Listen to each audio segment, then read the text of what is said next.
로마서의 주제는 무엇입니까?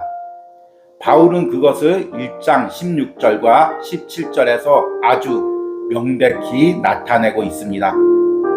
그것은 주 예수 그리스도 안에서 구원하시는 하나님의 방법에 대한 기쁜 소식입니다. 그 점은 물론 성경 전체의 총괄적인 주제입니다. 그러나 그 점이 어느 곳에서도 이 로마서에서보다 더 명백하게 표현되었거나 더 뛰어난 방식으로 주장된 적이 없었습니다. 여기서 우리는 성경 전체 영역에서 발견되어지는 믿음으로 의롭다함을 얻는 교리에 관해 가장 광범하게 서술된 진술을 대하게 됩니다. 다시 말하면 하나님께서는 우리의 복된 주님이시오 구세주이신 그의 아들의 행하심을 기초로 해서 복음을 믿는 모든 사람들의 죄를 은혜로 용서하시며 도말하신다는 것입니다. 그러나 그것은 그 점에서만 머물지 않습니다. 그들 신자들은 더욱더 예수 그리스도의 의로 옷 입으며 하나님의 보시기에 옳고 의롭다 인정을 받는 것입니다. 그것은 소극적일 뿐 아니라 적극적인 것입니다. 바로 이 점이 믿음으로 의롭다함을 받는 교리의 진수입니다. 그러므로 누구든지 이 교리의 가르침에 동조하지 않는 사람은 성경에 동조하지 않고 있는 것입니다. 이것은 사람의 이론이나 사상이 아닙니다. 또 어떤 인간의 철학과 같지 않으며 그것은 성경 가운데서 발견되어지는 것입니다. 우리들은 바울이 출발한 지점에서 출발해야 합니다. 제일로 큰 문제는 무엇입니까? 그것은 하나님의 진노의 문제입니다. 그 점이 출발점입니다. 이 점은 너무 자주 진술한다고 해서 지나칠 것이 없습니다. 복음 전도자는 결코 주 예수 그리스도를 먼저 말하지 않고 하나님부터 말하기를 시작하는 것입니다. 복음 전도는 하나님과 하나님의 진노를 떠나서는 아무런 의미가 없는 것입니다. 그 외에 어떤 다른 곳에서는 어떤 의미나 뜻이 없는 것입니다.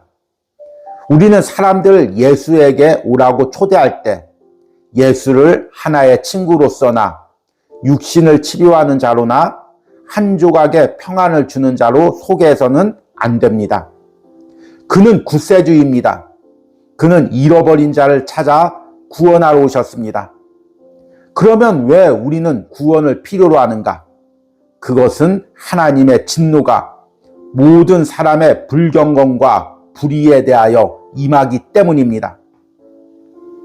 바울은 우리에게 이미 그것이 나타난 바 되었다고 말해주고 있습니다. 너희는 거룩하라. 왜냐하면 내가 거룩하기 때문이다. 라고 말씀하십니다. 거룩해야 할 이유는 죄가 우리를 해한다든지 죄 그 자체로 나빠서가 아니고 죄가 하나님을 거스리는 것이며 하나님께 대한 반역이며 그리고 하나님께서는 죄를 미워하실 수밖에 없기 때문입니다. 진실로 교회가 때로는 복음적인 교회까지도 이 점을 잊어버려 사는 길을 벗어나 방황하지 않습니까? 그것은 비극적인 상황입니다. 그들은 하나님을 잊어버렸습니다. 그들은 예수에게 기도하며 예수로 시작하여 예수로 끝납니다.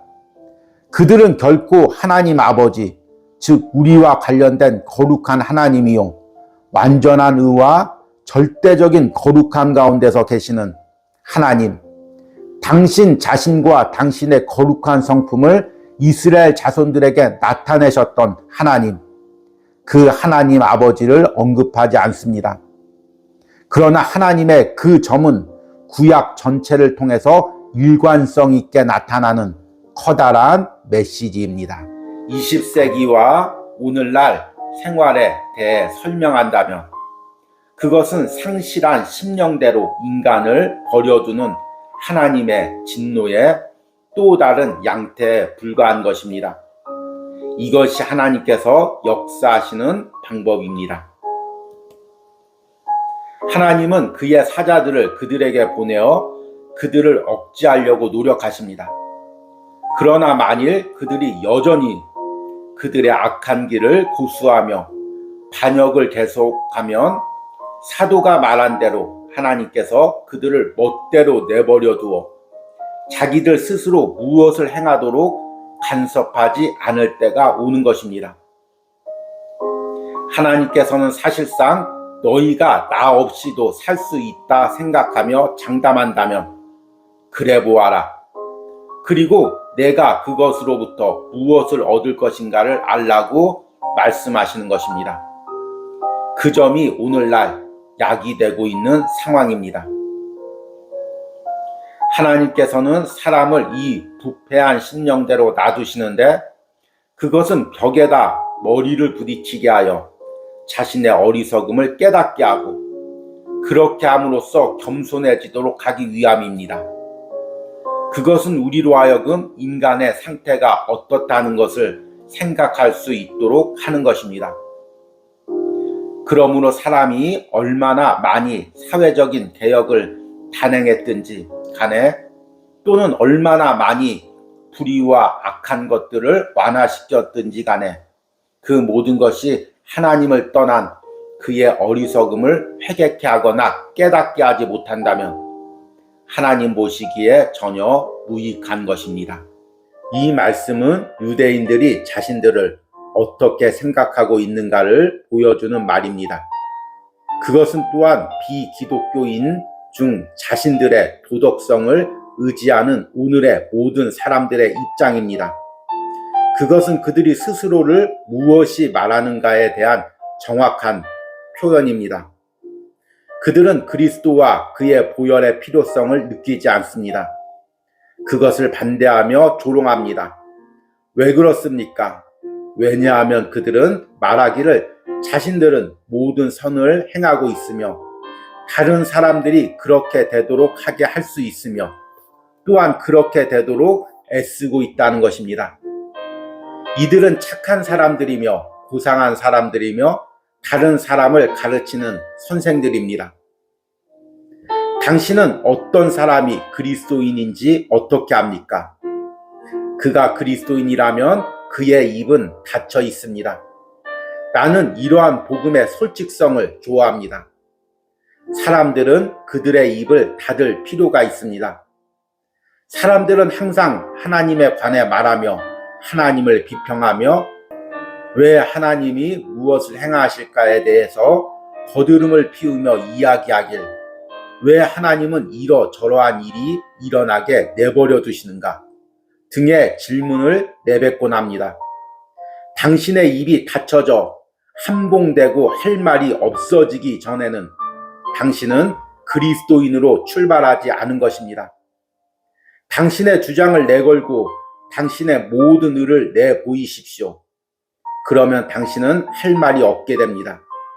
그것이 율법이 하는 일인 것입니다. 모든 입을 막고 온 세상으로 하나님의 심판을 받게 함이라. 바울은 이 점을 좀 더 나아가서 다시 한번 반복합니다. 모든 사람이 죄를 범하였음에 하나님의 영광에 이르지 못하게 하더니.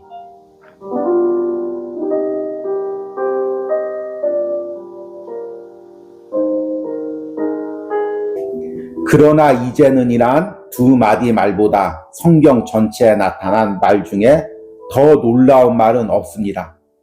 이 말은 얼마나 치명적으로 중요합니까?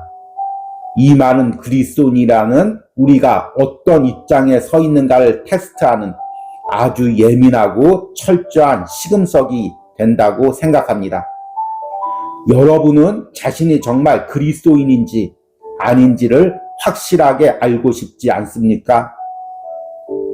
저는 이제는 이라는 이 말이 가장 훌륭한 시금석 중에 하나라고 생각합니다.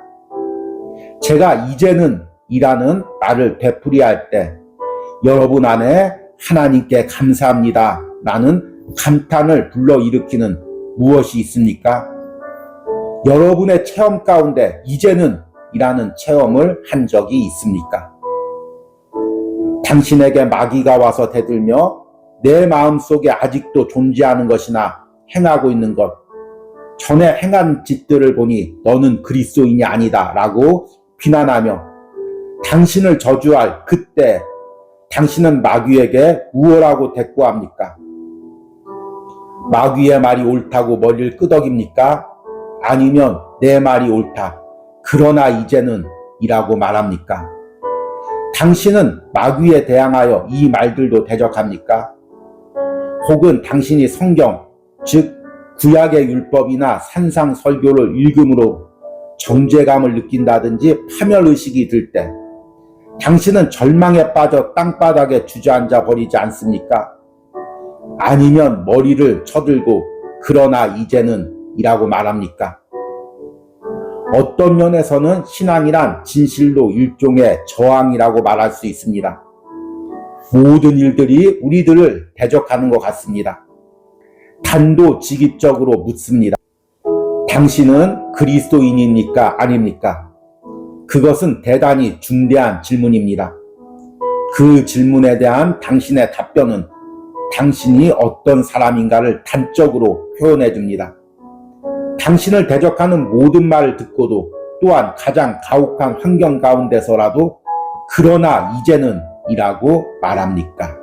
그러면 이 말들 그러나 이제는이 의미하는 취지는 무엇입니까? 이 말은 두 가지 중요한 역할을 합니다. 그것은 첫째, 사도가 전에 계속 말해온 옛 율법의 위치, 그리고 형식을 갖춘 율법 아래에 있는 우리의 존재, 이런 모든 것들에 대한 대조를 제공해 줍니다. 첫째 대목, 즉 21절에서 24절은 구원의 길에 대한 묘사입니다. 그는 무엇을 말하고 있습니까? 첫째, 하나님께서는 의를 준비하셨는데 이제 나타내 보이셨다는 것입니다. 전에는 약속하셨고 이제는 나타내 확증시켰고 제시해 주셨다는 것입니다. 둘째, 이 하나님의 의가 우리의 것이 되는데 그것은 우리의 율법의 행위나 율법을 따른 결과가 아니고 단지 전적인 믿음을 통해서만 된다는 것입니다.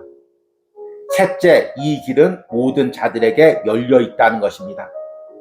왜냐하면 모든 사람이 죄를 범하였음에 하나님의 영광에 이르지 못하였기 때문입니다. 그것은 모든 자들, 즉 유대인들 뿐만 아니고 이방인들에게도 열려 있습니다. 그러면 두 번째 대목, 즉 이 위대한 구속의 특징에 대한 진술을 분석해 보기로 하겠습니다. 25절에서 31절까지의 부분인데 첫째 문제는 이 구속이 하나님의 성품과 일치한다는 것입니다. 25절과 26절이 여기에 해당됩니다. 둘째로 이 길은 모든 영광을 하나님께 돌리는 길이라는 것입니다. 사람에게 돌릴 것이 하나도 없다는 것입니다. 27절과 28절이 여기에 해당됩니다. 모든 영광은 하나님께 속하며 한 조각의 영광도 사람에게 속하지 않는다는 것입니다. 셋째로 이 길이 하나님이 모든 세상과 모든 족속의 하나님이 되심을 보여주는 길이라는 것입니다. 이것이 29절과 30절의 주장입니다. 마지막으로 우리에게 보여주는 것은 그 길이 율법을 영예롭게 하고 굳게 세우는 방법이라는 것입니다. 이 점은 위대한 사도가 전에 주장했던 가장 놀라운 진술들 중 하나입니다. 우리 함께 기도하겠습니다. 하나님, 한 주간 동안 로마서 묵상을 또 로이드 존스 목사님의 로마서 강해를 읽게 해주심을 감사합니다. 하나님, 복음 앞에 다시 한번 우리가 꼬꾸라집니다. 그동안의 나의 자랑과 의가 조금도 복음 앞에서는 내세울 것이 없음을 깨닫게 됩니다. 오로지 하나님께서 여기까지 내 신앙의 걸음을 이어오게 하셨고 그리고 앞으로도 내가 신앙으로 걸어갈 수 있도록 하나님이 역사하심을 믿습니다. 내가 그 복음 앞에 철저하게 무릎 꿇고 이제 하나님의 방법으로 하나님의 계획에 순종하며 따라가기 원합니다. 나의 자랑이 없습니다. 나의 의가 없습니다. 나를 구원하신 분도 하나님이시오. 나의 신앙을 이루어 가시는 분도 하나님이시오. 내게 맡겨진 사명을 이루어 가시는 분도 하나님입니다.